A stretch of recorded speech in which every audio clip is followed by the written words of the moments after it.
Je m'appelle Emmanuel Ricci, je suis le créateur de la marque Muso Kuso. Je suis de Bruxelles, d'origine italienne-congolaise et voilà quoi tout simplement. J'ai un parcours assez international car déjà en premier lieu, je suis né en Italie. De là j'ai déménagé ici en Belgique à mes 3 ans parce que mon père en fait était FIFA manager. Donc il travaille dans l'univers du foot, dans le monde du foot. Après de là je suis retourné en Italie. Une fois que je suis retourné en Italie, à mes 12 ans, je suis allé habiter en Irlande, car mes parents se sont séparés. De l'Irlande, je suis allé en France.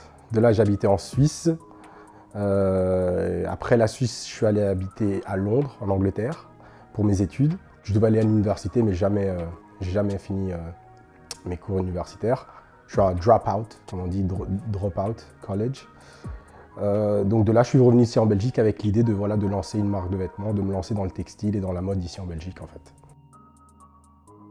Ma passion, mon amour pour la mode, en fait, je crois qu'elle vient du sens de...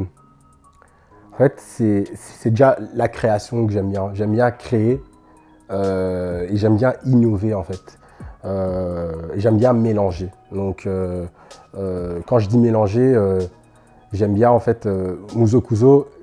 La vision que j'ai pour Muso Kuso, c'est que ça soit une marque qui est différente des autres, donc, parce qu'on a nos propres valeurs.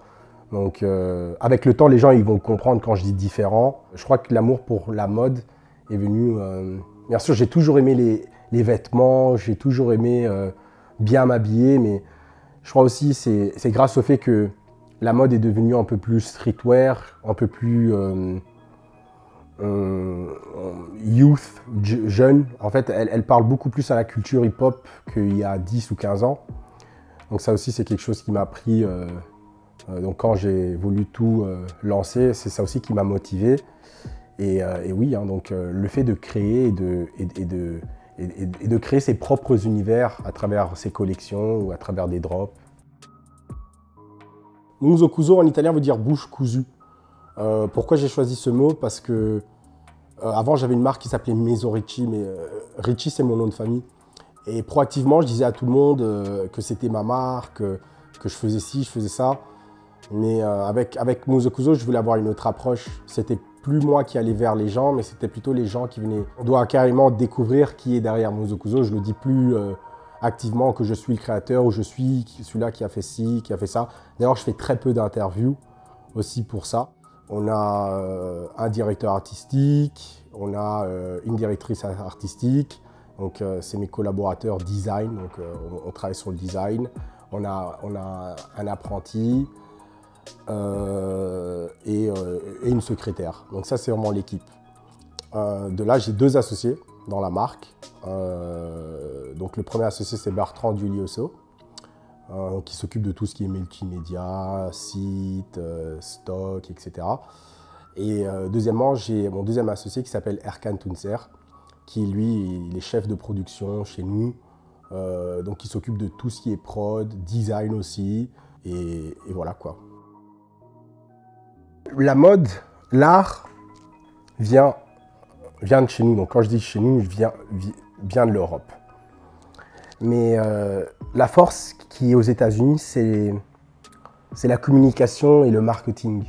Eux, ils peuvent prendre un produit qui n'est forcément pas de qualité et te le ramener des endroits ou te le ramener dans certaines circonstances où il est vraiment mis en avant, où il sell out, même si c'est forcément pas quelque chose de qualité. Aujourd'hui, nous, on a été éduqués ici en Europe à avoir un produit de qualité. Donc en fait c'est le mélange des deux en fait. C'est Muso Kuso ou la vision qu'on cherche à instaurer, c'est la qualité européenne, c'est la classe européenne, mais sur ce sur cette nouvelle plateforme et sur cette nouvelle plateforme qu'il y a aux États-Unis. Aux États-Unis, ça va très vite, le placement de produits, même un produit, il évolue plus rapidement aux États-Unis, ton produit, qu'ici. Car ici, en Europe, niveau streetwear, on suit beaucoup de tendances qui sont lancées aux États-Unis, par exemple. Donc, si tu veux que ton produit marche à l'international, au lieu de le mettre sur un rappeur, ça c'est un exemple, hein, au lieu de le mettre sur un rappeur français, où voilà, ça sera vu par un public francophone, mais ça ne sera pas forcément vu en Asie ou aux States. Demain, tu as un rappeur américain qui porte tes vêtements, c'est vu en Asie, c'est vu en France, c'est vu aux États-Unis. Donc en fait, l'impact est beaucoup plus majeur. Et donc oui, l'impact est majeur. Et aussi, la culture, elle est très forte.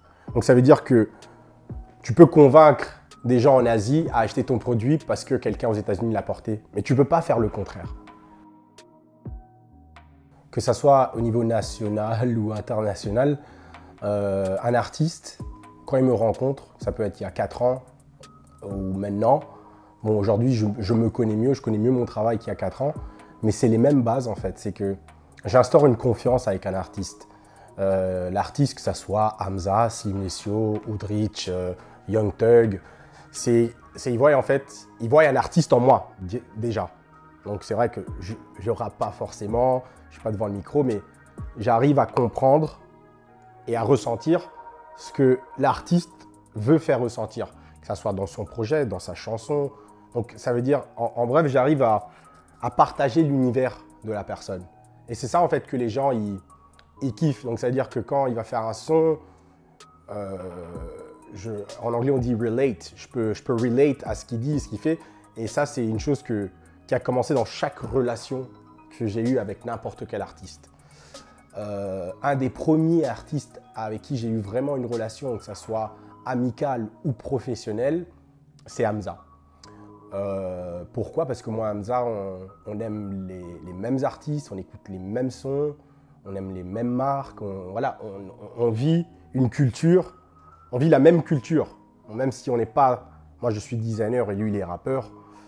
Mais voilà, donc on s'est sauté dessus, on s'est kiffé directement parce qu'il y avait ça.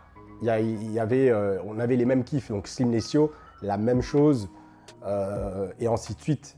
Donc en fait, ce que j'aime bien, c'est j'aime énormément passer du temps avec les artistes au studio à créer leur univers, par exemple. Donc ça soit chose que j'aime beaucoup faire, c'est enrichir les idées pour les clips ou pour une cover album ou pour même dans la musique même. Si je peux aider, je le fais quoi. Le premier artiste que j'ai rencontré pour donner des vêtements, c'était en fin 2013, c'était YG. C'était pour une soirée qu'il avait fait ici, il était venu à Bruxelles.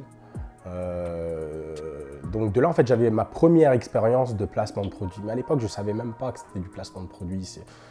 C'était très... voilà, c'était le début. Donc en fait, quand j'ai rencontré Young Thug, donc je l'ai rencontré d'une manière assez spéciale. Donc je l'ai rencontré et de là j'ai commencé à comprendre quel était mon rôle culturellement parlant dans ce pays ou en Europe carrément, car on n'est pas beaucoup à faire ce qu'on fait.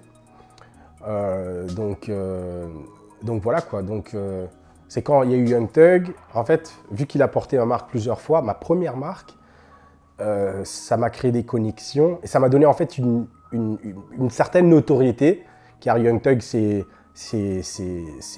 quand même une grosse tête dans le rap international, américain international.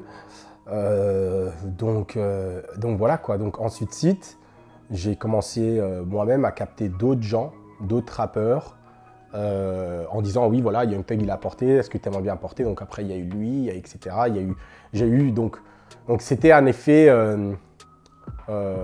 boomerang, donc j'en ai eu un, après un deuxième, un troisième, et tout ça, je l'ai fait sans mettre pied aux États-Unis. C'est ça la chose pour moi qui est le plus waouh, c'est que tu peux faire des voyages aux États-Unis, rencontrer des gens, mais moi j'avais rencontré personne physiquement sauf Young Thug.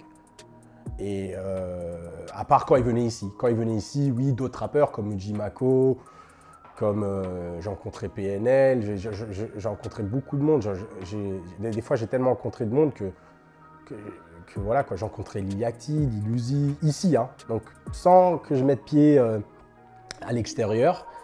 Et de là, la première fois que je suis allé aux États-Unis, donc l'année passée, c'est là que j'ai su confirmer, reconfirmer tous les gens que j'ai rencontrés via les réseaux sociaux, je les ai vus physiquement.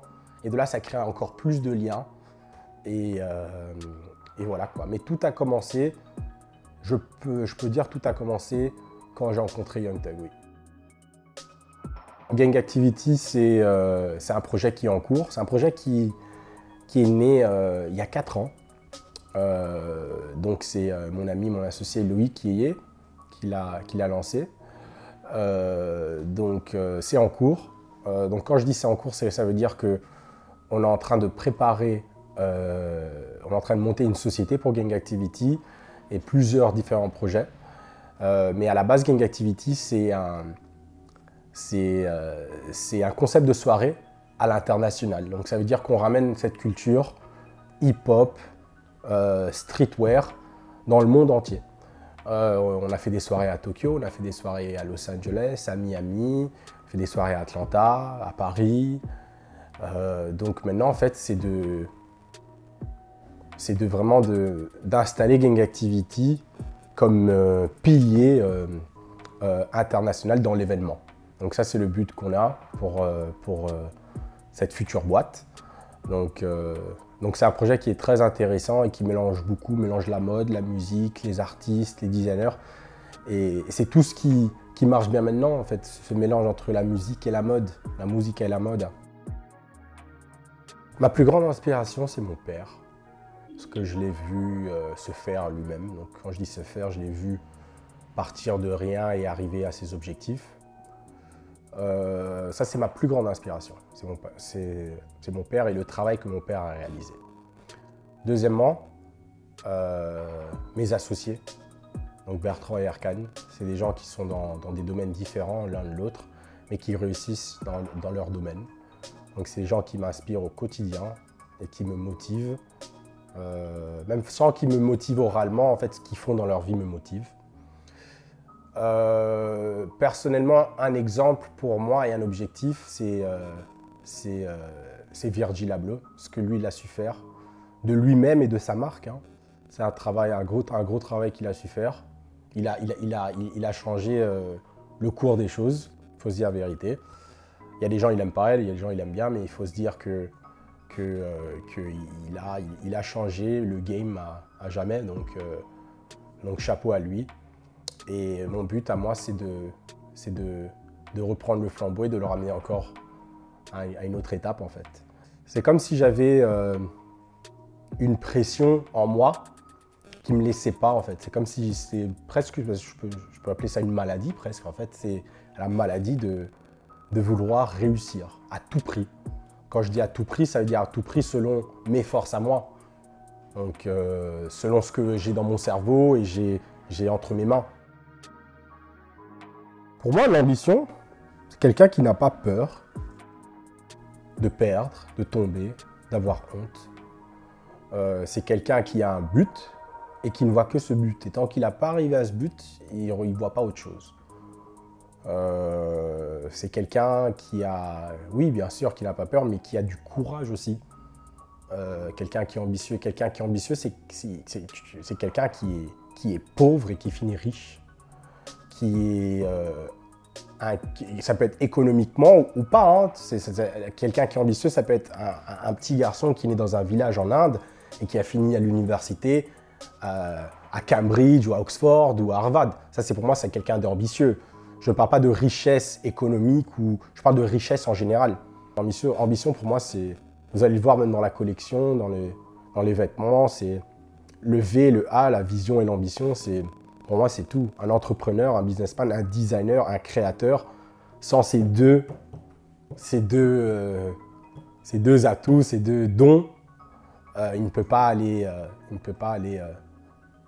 loin, en fait. Donc oui, ambition, pour moi, c'est très important d'avoir de l'ambition et ça veut dire aller face à son problème, face à une montagne et l'escalader sans savoir forcément comment l'escalader ou... voilà quoi, c'est quelqu'un qui se lance.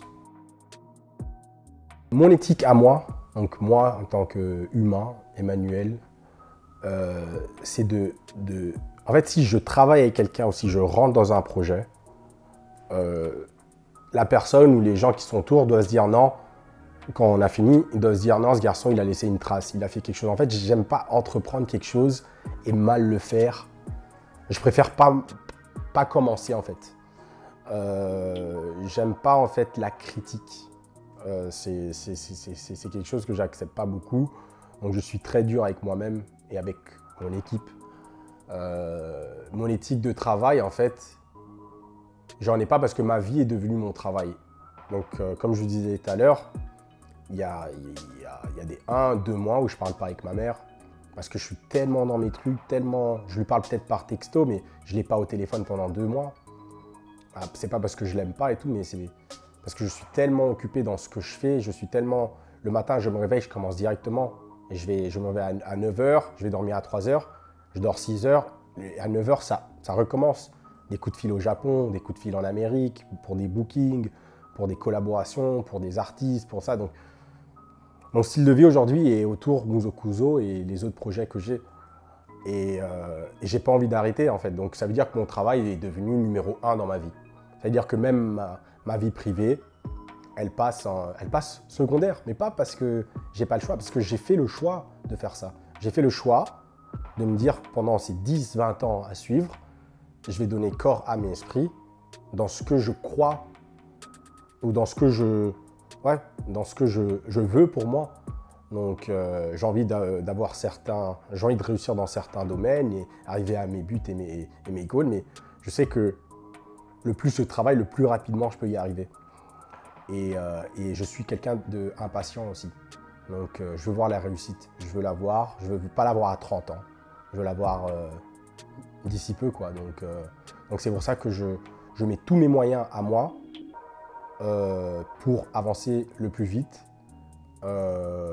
et le mieux possible en fait. Ce que vous pouvez vous attendre de la marque, c'est une nouvelle collection, donc pas un drop. Chez nous, les drops et les collections, c'est deux choses différentes. Un drop, il fait maximum 5 pièces, 6 pièces. Et une collection, elle fait de plus de 20 pièces à plus. Donc, vous allez finalement voir une collection Muzokuzo d'ici très peu. Deuxièmement, vous allez voir de plus en plus d'artistes porter la marque. Je ne veux pas trop en dire car c'est la surprise. J'aime bien la surprise, mais ça fait partie de ma vie et de la marque en fait, avoir une bouche cousue. La phrase qu'il y a sur mon Instagram, qui est là depuis quelques années, c'est elle me représente, donc c'est conquer and accomplish, donc conquérir et accomplir. La musica, la moda, il mondo. Donc la musique, la mode, le monde. Donc à la fin, oui, le but de cette marque, c'est qu'elle soit connue à l'international, avec ses propres valeurs, avec sa propre vision vestimentaire. Donc quand tu vois du Muzokuzo, même s'il n'y a pas écrit Muzokuzo sur le produit, tu sais que c'est du Muzokuzo. Donc ça, c'est un travail qui prend des années. Et voilà, quoi, d'instaurer la vision qu'on a globalement. Donc ça, c'est vraiment le but final, quoi, oui. Bien sûr, j'ai un message pour la jeunesse. Ce que je fais, c'est pour les jeunes.